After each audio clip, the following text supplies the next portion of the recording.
Tahukah kamu siapa panglima yang berhasil menaklukkan Konstantinopel? Mehmed II, atau yang lebih dikenal secara luas dengan Muhammad Al-Fatih, dilahirkan pada 27 Rajab 835 Hijriah atau 30 Maret 1432 Masehi di kota Erdin, ibu kota Daulah Utsmaniyah saat itu. Ia adalah putra dari Sultan Murad II yang merupakan raja ke-6 Daulah Utsmaniyah dan ibunya bernama Huma Hatun. Ayahnya, Sultan Murad II, memiliki perhatian yang besar terhadap pendidikan anaknya. Ia mendidik Muhammad Al-Fatih agar kelak menjadi seorang pemimpin yang baik dan tangguh. Sosok Muhammad Al-Fatih adalah seorang raja atau sultan kerajaan Utsmani yang paling terkenal. Ia merupakan sultan ke-7 dalam sejarah Bani Utsmaniyah. Al-Fatih adalah gelar yang senantiasa melekat pada namanya karena dialah yang mengakhiri atau menaklukkan kerajaan Romawi Timur yang telah berkuasa selama 11 abad lamanya. Pada tanggal 5 Muharram 855 Hijriah, bersamaan dengan 7 Februari 1451 Masehi, Sultan Muhammad II diangkat menjadi Khalifah Utsmaniyah. Ia mencanangkan program besar yang langsung dilakukan ketika menjabat sebagai Khalifah, yakni menaklukkan Konstantinopel. Langkah pertama yang ia lakukan untuk mewujudkan cita-citanya adalah melakukan kebijakan militer dan politik luar negeri yang strategis. Ia memperbarui perjanjian dan kesepakatan yang telah terjalin dengan negara-negara tetangga dan sekutu-sekutu militernya. Pengaturan ulang perjanjian tersebut bertujuan menghilangkan pengaruh kerajaan Bizantium Romawi di wilayah-wilayah tetangga Utsmaniyah, baik secara politis maupun secara militer. Pada tahun 1453, ia memulai pengepungan Konstantinopel dengan pasukan berjumlah antara 80.000 sampai 200.000 orang, disertai kereta api artileri dan 320 kapal. Pada awalnya, tembok kota dapat menahan pasukan Utsmani. Pelabuhan Tanduk Emas dilindungi menggunakan rantai penghadang dan dijaga 28 kapal.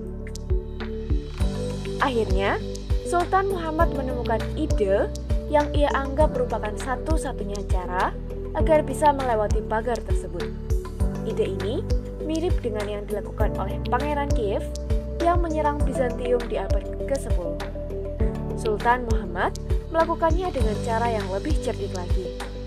Ia menggandeng 70 kapalnya melintasi Galata ke Muara setelah meminyaki batang-batang kayu. Hal itu dilakukan dalam waktu yang singkat, tidak sampai 1 malam. Dan di pagi hari, Bizantium kaget bukan kepalang. Apa yang dilakukan Sultan Muhammad adalah suatu kemustahilan menurut mereka. Akan tetapi, itulah yang terjadi.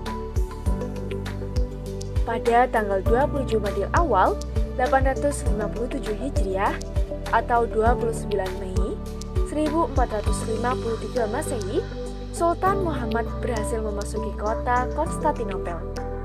Sejak saat itulah, ia dikenal dengan nama Sultan Muhammad Fatih, sang penakluk Konstantinopel. Saat memasuki Konstantinopel, Sultan Muhammad Al-Fatih turun dari kudanya lalu bersujud sebagai tanda syukur kepada Allah Subhanahu wa Ta'ala. Setelah itu, ia menuju gereja Hagia Sophia dan memerintahkan untuk menggantinya menjadi masjid. Konstantinopel dijadikan sebagai ibu kota pusat pemerintahan kerajaan Utsmani dan kota ini diganti namanya menjadi Istanbul yang berarti negari Islam, lalu akhirnya mengalami perubahan menjadi Istanbul. Selain terkenal sebagai jenderal perang, Muhammad Al-Fatih juga dikenal sebagai seorang penyair. Ia memiliki diwan, yakni kumpulan syair yang ia buat sendiri. Sultan Muhammad juga membangun lebih dari 300 masjid, 57 sekolah, dan 59 tempat pemandian di berbagai wilayah Utsmani. Peninggalannya yang paling terkenal adalah Masjid Sultan Muhammad II dan Jami Abu Ayyub Al-Ansori. Pada bulan Rabiul Awal tahun 886 Hijriah, Sultan Muhammad Al-Fatih pergi dari Istanbul untuk berjihad. Padahal kala itu, ia sedang dalam kondisi yang tidak sehat. Di tengah perjalanan, sakit yang ia derita kian parah dan semakin berat ia rasakan. Dokter pun didatangkan untuk mengobatinya, namun dokter dan obat tidak lagi bermanfaat bagi sang sultan. Ia pun wafat di tengah pasukannya pada hari Kamis, tanggal 4 Rabiul Awal 886 Hijriah atau 3 Mei 1481 Masehi.